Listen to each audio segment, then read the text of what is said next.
नमस्कार। पाकिस्तान में आए एक नए आर्मी चीफ की पोस्टिंग के पहले बहुत सारी अफवाहें उड़ी कि ये इनको एक्सेप्ट नहीं करेंगे, प्रेसिडेंट इन पे साइन नहीं करेंगे, लेकिन एक ट्रम्प कार्ड लेके आए कि नहीं, हम इन्हें एक्सटेंशन दे सकते हैं, फिर भी दे सकते हैं। इनका रिटायरमेंट हम रोक सकते हैं, और वो प्राइम मिनिस्टर के हाथ में था, डिफेंस मिनिस्टर के हाथ में था, आर्मी चीफ के हाथ में था। वो वहां से होकर के तो आरिफ अलवी को जब देखा, जब मैं फंस चुका हूं कि अब तो करना ही पड़ेगा, तो नए आर्मी चीफ के नाम पे मोहर लगा दी गई, और नए आर्मी चीफ 29 तारीख को अपना वो ले लेंगे, कारोबार संभाल लेंगे। साथ में इसका एक फायदा और होगा। फायदा ये होगा कि बाजवा, जो पैसा उन्होंने कमाया था, मिलियंस ऑफ डॉलर्स, वो समेट के बाहर ले जा सकते हैं, और उनको कोई अरेस्ट नहीं करेगा, कोर्ट मार्शल नहीं होगा। अगले 3 साल 5 साल तक तो नहीं दिखता अब हमें, जब तक ये मुनीर वहां बैठे हैं। ये मुनीर जब जाएंगे, उसके बाद कोई एक्शन लेगा, तब तक तो बाजवा पता नहीं चिड़िया कहां से कहां पहुंच चुकी होगी। सो बाजवा साहब को भी एक जिसे बोलते हैं जीवन दान है। इसी में बात करने के लिए हमारे साथ सुमित पीर साहब हैं। सुमित पीर साहब को सब जानते हैं, एनालिस्ट हैं, इंटरनेशनल अफेयर्स पे पैनी नजर रखते हैं। सर, पहले तो बहुत बहुत स्वागत आपका हमारे शो में। दूसरी चीज, थैंक यू रोहित भाई, बहुत धन्यवाद, आभार। सर, ये क्या उम्मीद है नए आर्मी चीफ से? देखिए रोहित भाई, जो पाकिस्तान में हुआ है ये बहुत कॉम्प्लिकेटेड प्रकरण घूमा है। इसके कई सारे डायमेंशन है, तो मैं जल्दी से चाहूंगा सब दर्शकों को और मतलब बता दूं कि कहाँ कहाँ किसके कहाँ तार जुड़े। पहली बात, इनकी बीवी शिया है, तो शिया तो वैसे नो नॉट अलाउड है, और शिया और शिया अहमदिया काफिर को नारे तो लगते हैं।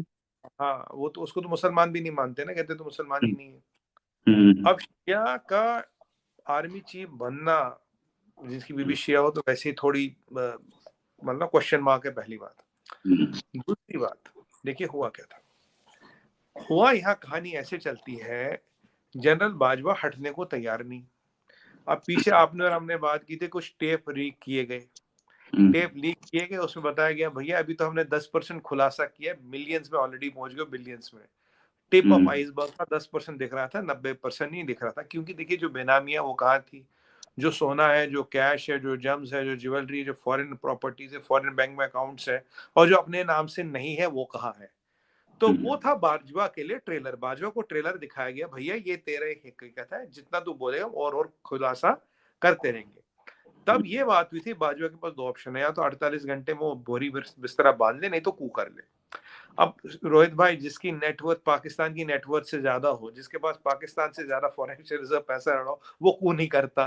वो कहता छोड़ो यार, अपना माल उठाओ, कट लो। और ये यहाँ मुझे याद आता है, जो हमारे यहाँ कुछ लोग कहते थे, बाजवा से बात कर लो। मैंने बोला भैया चोर चोर मुसेरे भाई, चोर चोर मुसेरे भाई, वो पॉलिटिशियन हो या जनरल, सब एक ही काम करते हैं पाकिस्तान में। देखिए यहाँ आप तारीफ करेंगे मोदी जी की बुद्धिमत्ता की, डॉक्टर जयशंकर की बुद्धिमत्ता की, किसी से बात करने की जरूरत ही नहीं। मैं क्या आपको कहता था, मैंने कहा अगर मोदी जी बात नहीं करिए तो मान ली उनसे हमसे तो बहुत ज्यादा पता उनको। आज इंडियन फॉरेन पॉलिसी पे एक और मोहर लग गई, और इसका हमें गर्व होना चाहिए। We were right in not talking to Pakistan government, and we were more right in not talking to Bajwa, because शरीफ से भी ज्यादा करप्ट बाजवा निकले। अरे 8 बिलियन का फॉरेन एक्सचेंज रिजर्व, उससे ज्यादा पैसा तो बाजवा के पास रखा अभी भैया। 6 साल पहले बाजवा कुछ नहीं था इसके पास। 6 साल में इतना कर लिया।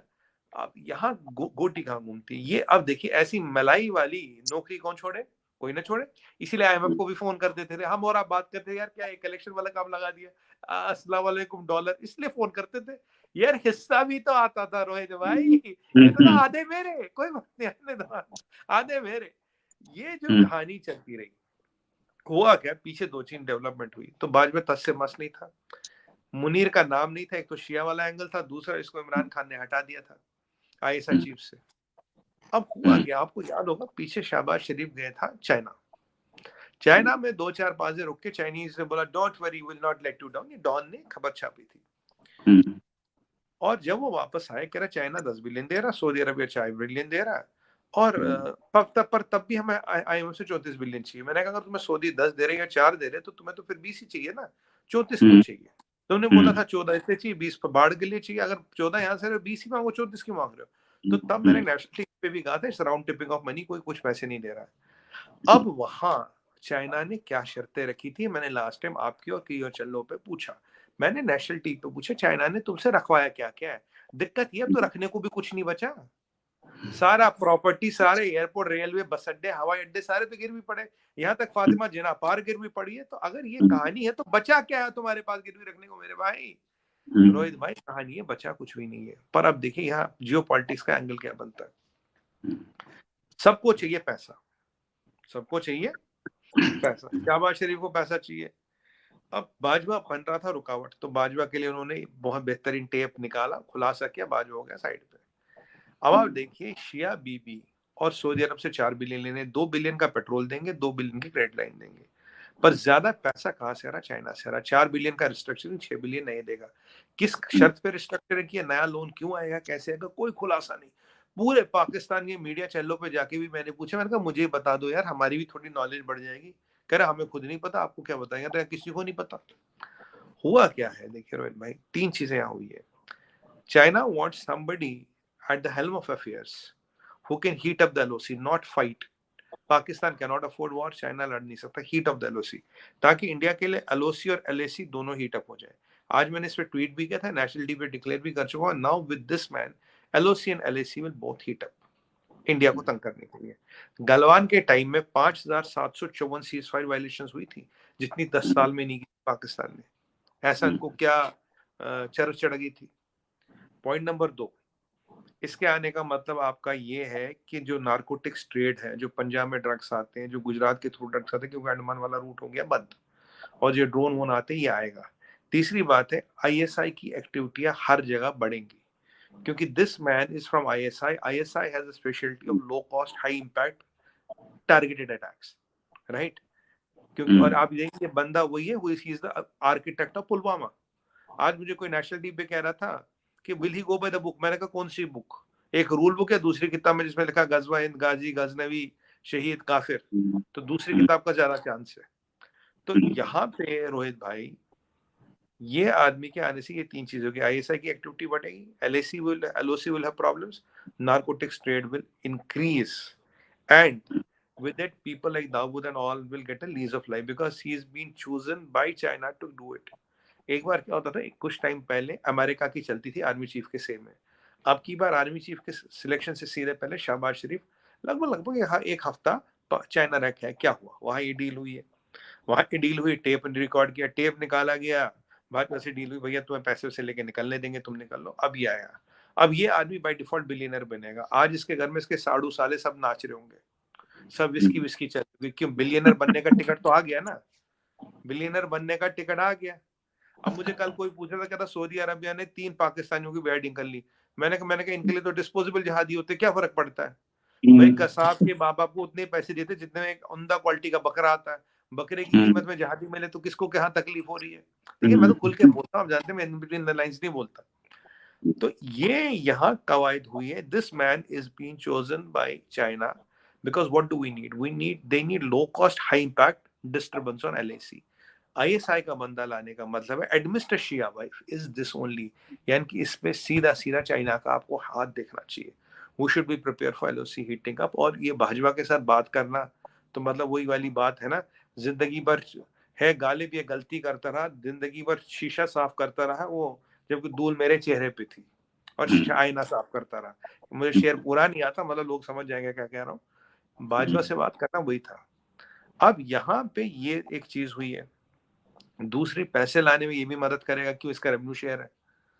अब बाजवा को तो पेट भर गया था ना, कह रहे ठीक है यार मेरा तो हो गया, मेरा बहुत कमा लिया। अब इनको तो पैसे चाहिए ना, रेवेन्यू शेयर। अब रिश्तेदारों की भी उम्मीद होगी, एक्सपेक्टेशन होगी, भाई बाजवा बिलियनर्स कमा के, तुम कुछ तो कमाओ, कुछ तो कमा के दो।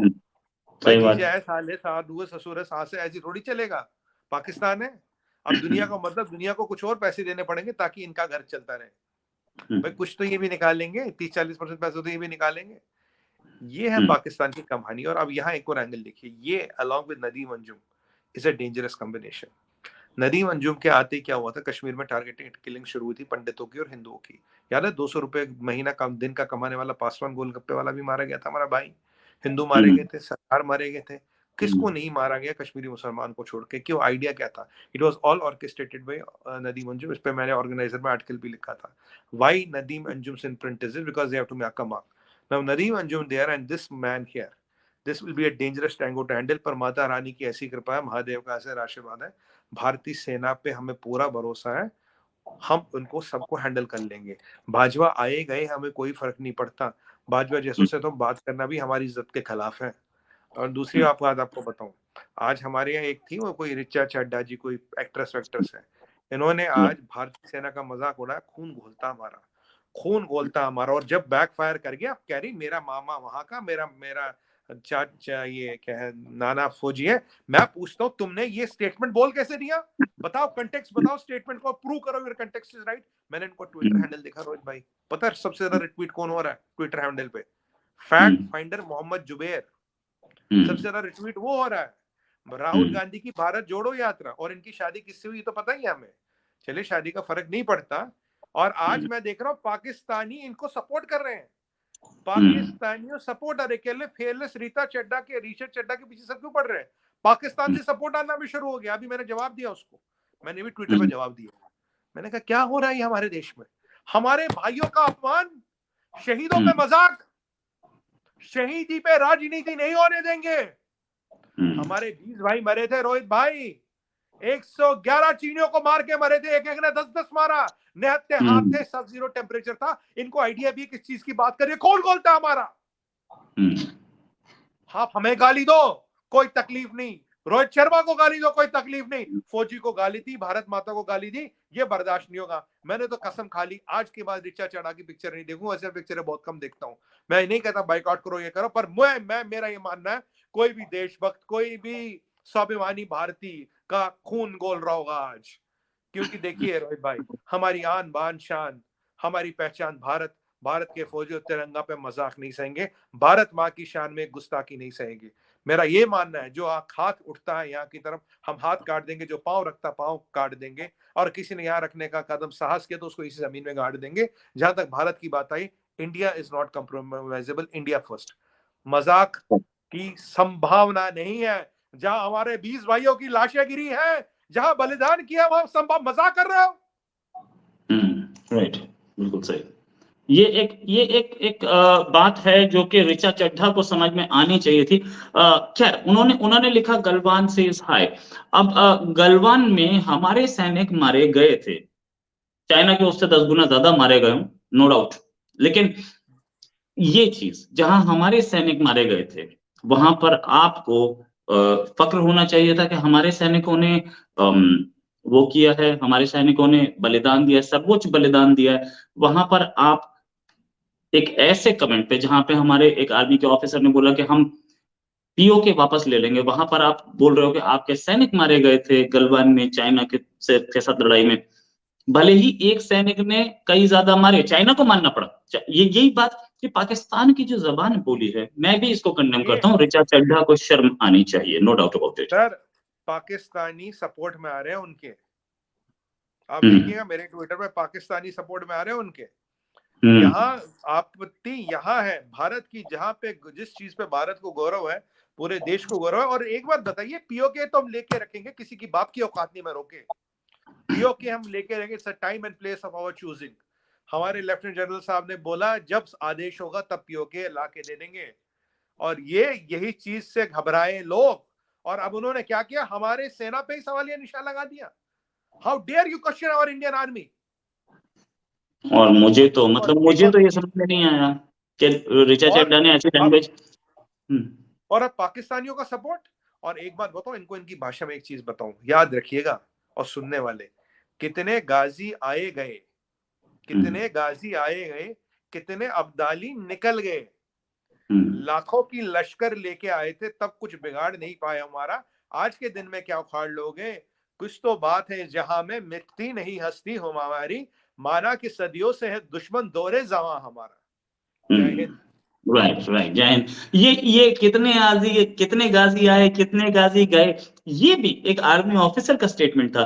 टाइनी डेलोन का नाम है, और वो टाइनी डेलो भी, मतलब उनका मैं खुद पर्सनली बहुत बड़ा फैन हूँ। रिटायरमेंट के बाद भी वो क्या देशभक्ति में लगे हैं। और एक चीज देखने वाली है, वो टाइनी डेलो जो है आज भी ऐसे रिटायर्ड ऑफिसर टाइप नहीं लगते भाई साहब, बिल्कुल ऐसे लंबे चौड़े हैंडसम टाइप। तो रोहित भाई, गलवान में एक हमारा सरदार भाई था, गुरतेज सिंह या गुरमेल सिंह, नाम मुझे याद नहीं आ रहा, 12-13 चीनियों को तो हाथों से नेकेड हैंड से गर्दन तोड़ तोड़ के फेंक दिया। ये चीज पे गर्व होना चाहिए हमें। और क्या आप हमारे सेना पे तंज कसोगे? आप हमारे सेना के पराक्रम पे सवालिया निशान उठाओगे? सेना का अपमान नहीं है, 130 करोड़ भारतवासियों का अपमान है। ये आपका अपमान है, मेरा अपमान है। मुझे पर्सनली गाली दो, मुझे फर्क नहीं पड़ता, मुझे कोई फर्क नहीं पड़ता। What round ducks back. पर आप हमारी सेना को गाली दोगे, सार सेना के बारे में बोलोगे, ये बर्दाश्त नहीं है सर, ये बर्दाश्त। सबसे बड़ी चीज, उन्होंने ये कमेंट किस पे किया? कमेंट उस आदमी पे किया जो कि हमारे आर्मी के बहुत बड़े ऑफिसर हैं, लेफ्टिनेंट और जनरल, वो हम या लेफ्टिनेंट जनरल। कोई भी एक्टर कभी भी बन सकता है, लेकिन आप मैडम कभी भी लेफ्टिनेंट जनरल नहीं बन सकती हैं। ये बहुत बड़ी बात है। आर्मी के लिए जाने के लिए जिगरा चाहिए होता है। आर्मी में लेफ्टिनेंट जनरल बनने के लिए जिगरा और देशभक्ति, और उसके बाद वो काबिलियत चाहिए होती है कि आप वो एग्जाम पास कर पाए। सर ये आर्मी में रिटेक नहीं होता ना, आर्मी में कोई रिटेक नहीं होता। One life, one shot, one day, there is no goddamn retake. कोई एडिटर नहीं बैठा वहां पे, फिर एक टेक ले लो, इमोशन नहीं आया, एक और एंगल बना लो, ऐसा कुछ नहीं होता है आर्मी में।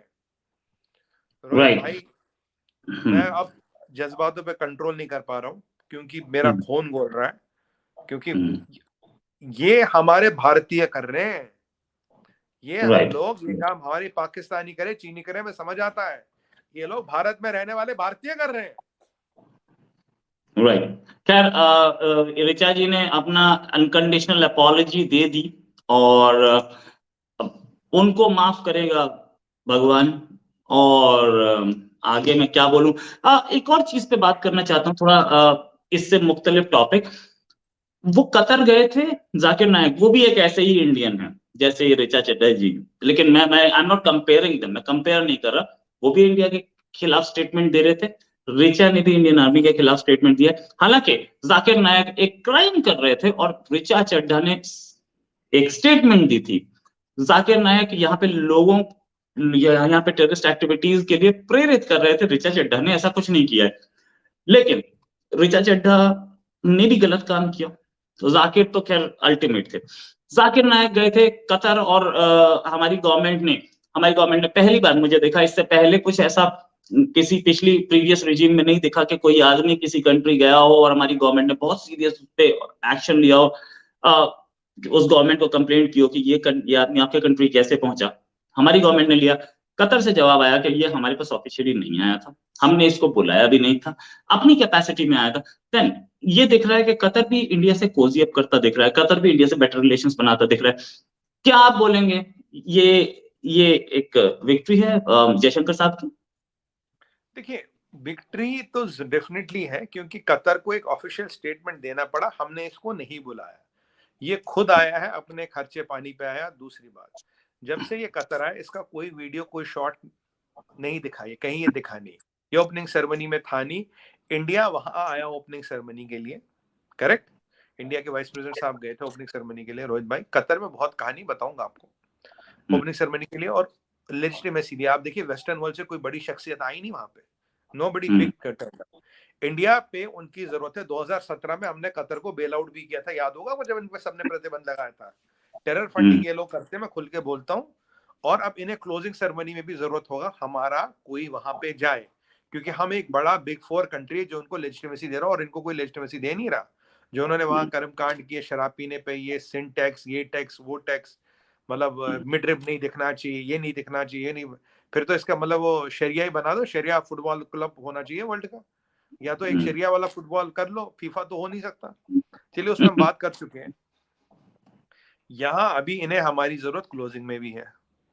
और पर मैं एक चीज तो खैर डायरेक्टली कहूंगा, अगर कतर को ये नहीं पता जाकिर नायक कौन है, तो वहां के लोग क्या घास काट के सो रहे हैं, अफीम सूंघ रहे? जाकिर नायक उनको पता कौन है। अगर जाकिर नायक घुस सकता तो दुनिया का कोई भी आतंकवादी घुस सकता वर्ल्ड कप में। तो सिक्योरिटी का है, सिक्योरिटी किसको आउटसोर्स कर रखी है बताइए? पाकिस्तानियों को। पाकिस्तान देख, आपको रिजल्ट दिख रहा है, रिजल्ट दिख रहा है, कॉज एंड इफेक्ट थ्योरी दिख रही है। कतरी कह रहे हैं हमें पता नहीं, इनको तो सब पता है, इन्हीं का तो बंदा है, इन्हीं के लिए काम करता है, इनके पेरोल पे, इनको नहीं पता? पता है इनको। अगर इनको पता है तो ये कर क्या रहे थे? तो आपको कॉज एंड इफेक्ट स्टोरी दिखाई देगी। एक और बड़ा गंभीर विषय है रोहित भाई, कतार में जो स्टेडियम बने 6,500 लोग मरे इसमें, 6,500 लोग, और 2,000 लोग इसमें भारतीय मूल के। वेस्टर्न वर्ल्ड ने इसलिए इसका बाइकआउट किया, कह रहा है यार there is blood on these stadiums, there is blood on these stadiums. 2,000 हमारे लोग मरे जिनको प्रॉपर कंपनसेशन वगैरह भी शायद पता नहीं कितना दिया नहीं दिया, कुछ मीडिया में रिपोर्ट से मिला, कुछ मीडिया में रिपोर्ट से नहीं मिला। और यही कतर क्या दूसरा गेम खेल रहा है, मैं आपको बताऊं, 2017 में इनको बेल आउट किया।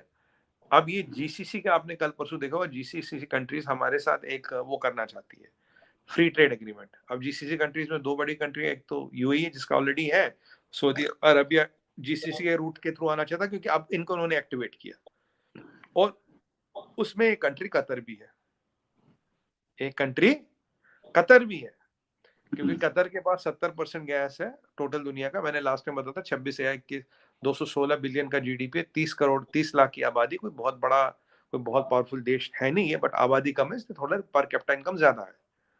बट दिक्कत ये है कि अब कतर को भी भारत का वर्चस्व नजर आ रहा है, यहाँ जीसीसी के थ्रू वो फ्री ट्रेड एग्रीमेंट करना चाहता है।